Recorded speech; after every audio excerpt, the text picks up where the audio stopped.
Namaste. Good morning, dear teachers. Welcome you all back to this series on Educate the Educators. Today we are in session 8. Today's topic are the 5D principle of better classroom management. This will help us to grow as better teachers on one hand and good individuals on the other. Yes, before I can share with you what are the 5D principles, let me share a small story with you.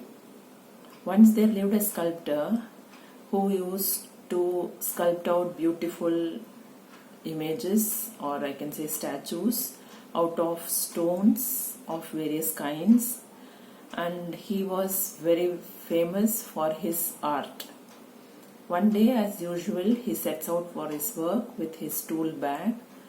On the way, he finds a very beautiful stone on the path, and as his habit is, he generally takes such objects, goes to his place, sits down and chisels it out.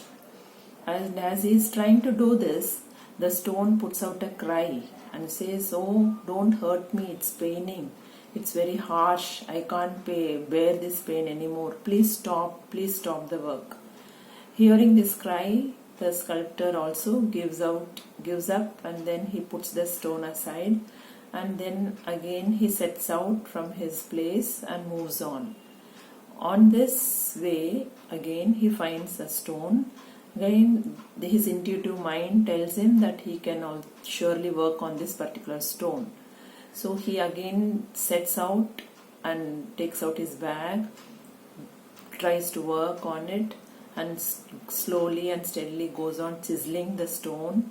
And this time his intuition tells him that he will make out a very beautiful image out of the stone, and as he goes on chiseling it out, it turns out to be a very beautiful goddess. Okay, and as he is doing it, he himself is admiring his art, because every time he does, the image turns out to be something very different, something very beautiful and attractive. Okay, so he finishes his work, and then it's time for him to return. And as he is on his way back home, he sees a group of people who are discussing about the upcoming temple in a neighborhood. So he approaches them to find out what is the area and what is the kind of requirement, if at all, they have, because he is a sculptor by profession.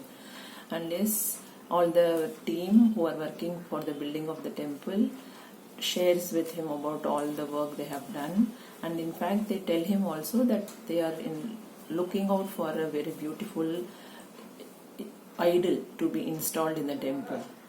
Now this sculptor is so very happy that he says, "Wow, this is very lucky day for me. I just sculpted out a beautiful image of a goddess, and if you agree, please come and visit. If you like it, you can take the same image, the idol." So the people go, the in charges go there, find that the idol is very beautiful, and then they book it to be installed in the temple.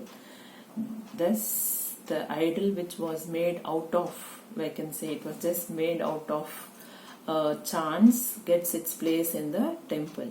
Then very quickly people start coming to the temple and worship the image, the idol there, but they find that they needed a small stone to break coconuts which they need to offer.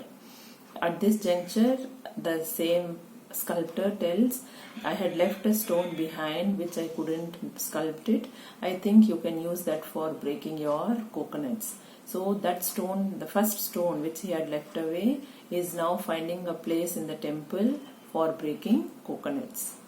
So here the two stones which the same sculptor had a chance to work, in fact he had the chance to convert the first stone itself into a idol, but because of non-endurance he gave it up, and the second stone was turned into an idol. So are we. We are those sculptors, dear teachers. Yes, we are the sculptors who are sculpting out beautiful images out of our own students. And for doing this act of sculpting out good students, we first have to adopt the first D, that is duty. Our role as a teacher is the responsibility given to us by the Almighty on one hand, and we have taken it as a profession because of our interest, or I can call it because of our passion. So let us not just do it as a duty, let us do it as our dharma. There is a beautiful meaning for this.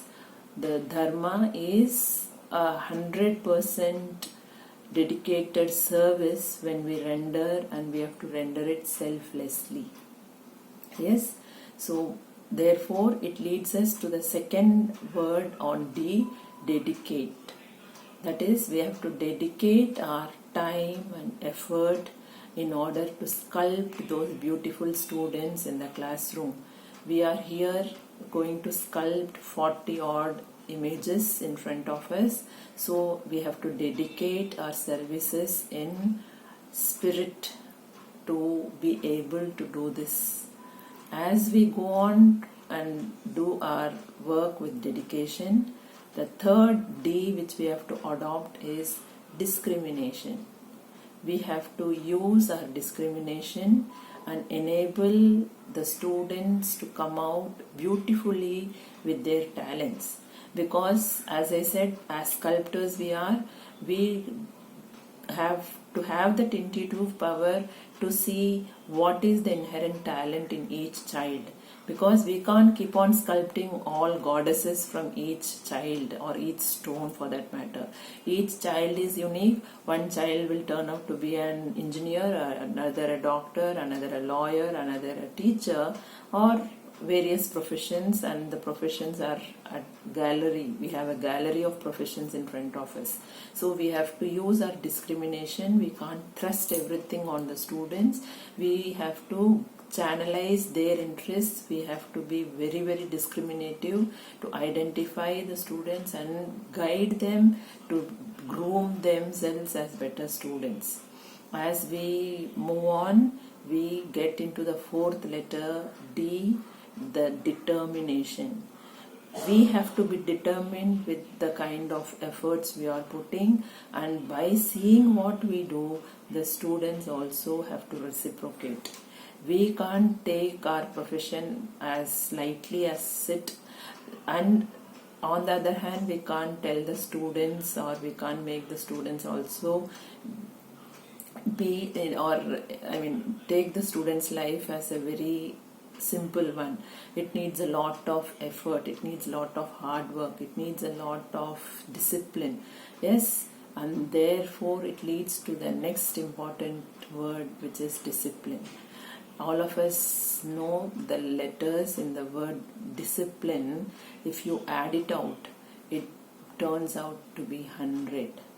So if you are doing your duty, if you are doing your duty with dedication, with determination and discrimination, you will be leading a very disciplined life, and this disciplined life leads you as individual to 100% success, and the students will also be able to be achievers, 100% successful in whichever walk of life they have chosen to be.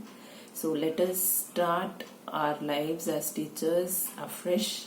Let us start to chisel out the various negative tendencies, if I may say, in the students, and let each of them come out as beautiful images which is inherent in them, and walk the path to achieve their goals.